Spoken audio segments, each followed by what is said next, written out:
My own group realized how much they were under attack.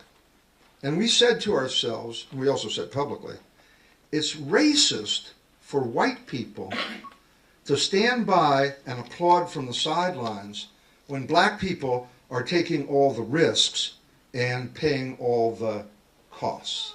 Mill's in prison. 40 of my members are still in prison. 8 are in exile. I went to prison. Huey Newton went to prison. Geronimo Pratt did 27 years in prison. So he cannot sit up here and talk about what happened in our Black Panther Party because it's not his goddamn business. In 1969, when the Black Panther Party was brutally attacked and repressed and just smashed, and people were being killed.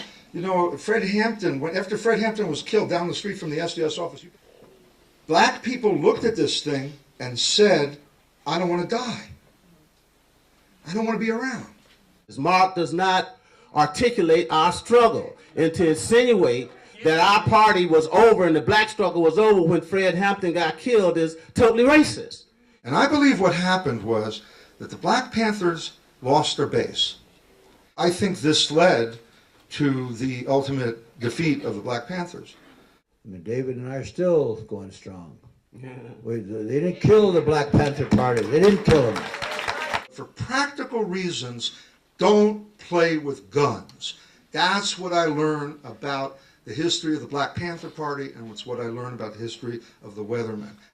I might disagree with Mark about the weapons because on the reservation land, on some areas, we were backed up against the wall and a Wounded Knee. They came charging at us, and we gave orders to our young warriors that you have to return fire. You must return fire. 1968, 1969, we were already shifting from that gun philosophy. We were shifting from it because we were being killed. But as Dennis said, it was strictly for self-defense. We understood. We didn't have a choice. Police were killing us in our communities. The Klan and racists in the South were killing us. The government was not giving us protection. We defended ourselves. They were playing with guns, not us. Our lives were on the fucking line. That should be last resort. But when you are up against the wall and you endured hundreds of years of brutality and slavery and just, bigotry and prejudice and racism, something's got to give. Something had to snap. And so when they came charging at us at Wounded Knee, our warriors were ready. Not 18-year-olds. We didn't draft 18-year-olds. The warriors were 92-year-old grandmothers. The warriors were men, women, and children saying that enough of this brutality. Genocide was committed against our people. There are page after page of history of the making of this country. The taking of our lands is filled with blood, filled with horrible stories of how they took this land. In 1972, we had a trail of broken treaties, but in 1978, we had a big walk across this country called the Longest Walk. The Longest Walk. At first, the people thought, they laughed at the American Indian movement. You can't walk across this country. But we did.